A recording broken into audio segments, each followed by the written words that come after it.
Alors bonjour à tous, c'est Constant. Aujourd'hui, on se retrouve dans une nouvelle vidéo. Alors, on va revenir à la parole du jour, parce que ça fait longtemps qu'on l'a pas lu et que j'en ai pas parlé. Aujourd'hui, Jésus apprend le décès de Jean-Baptiste. C'est une étape, je dirais, importante dans la vie de Jésus, en termes de ressenti émotionnel, etc. Perdre quelqu'un, c'est toujours quelque chose de difficile. Et je pense que apprendre de la manière dont Jésus gère la chose, ça peut nous aider comment dire, à grandir, à sortir grandi de ça, tout simplement, sans trop de protocole. Jésus apprend la mort de Jean le Baptiste, et ce qui se passe, c'est qu'il décide de se retirer dans un lieu secret. Hop, alors 5 secondes. Hop, voilà. Il décide de se retirer. Après la mort, il décide de prendre une barque, de se retirer, de sortir de la foule. J'imagine que ça a dû être une étape difficile pour lui. Maintenant, moi, ce qui m'a le plus surpris, c'est ce qui s'est passé après. C'est-à-dire que Jean le Baptiste est mort. Et donc, les gens n'allaient plus vers Jean le Baptiste, ils allaient vers Jésus. Donc, une foule l'attendait une fois qu'il a regagné la côte. Une foule de personnes l'attendaient.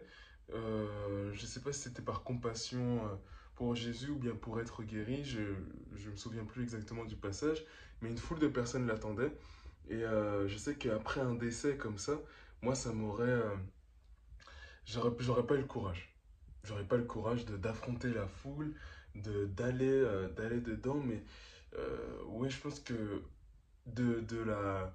comment dire, du moment de solitude que Jésus a vécu, enfin que Jésus a pris pour lui, il a pu trouver la force de redresser la tête et puis d'affronter la foule. Je pense que c'est vraiment ce moment seul à seul avec lui et avec Dieu, surtout avec lui et avec Dieu, qui l'ont permis d'affronter derrière la foule, de pouvoir parler de ce décès, etc.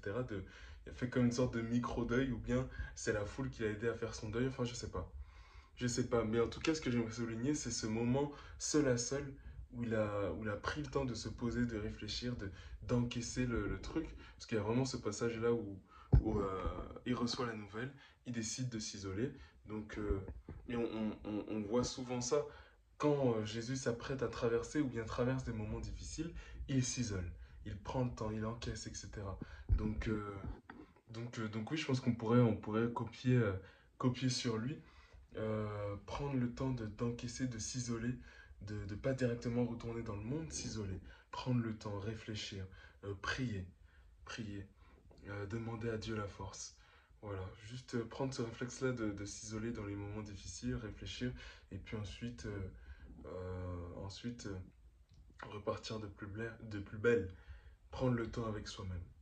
Voilà, tout simplement ce que je voulais vous partager. Petit conseil, petite leçon de vie aujourd'hui, mais que ce soit le deuil ou autre chose. Si c'est un échec concernant les résultats, vos résultats Parcoursup ou de baccalauréat ou autre chose, prendre le temps.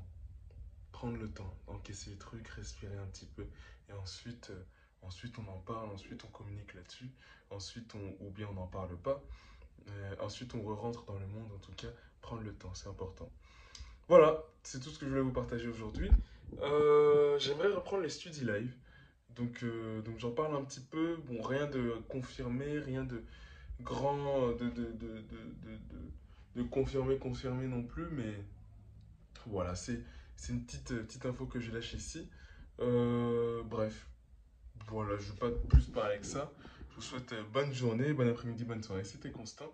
À demain pour une nouvelle vidéo. Salut!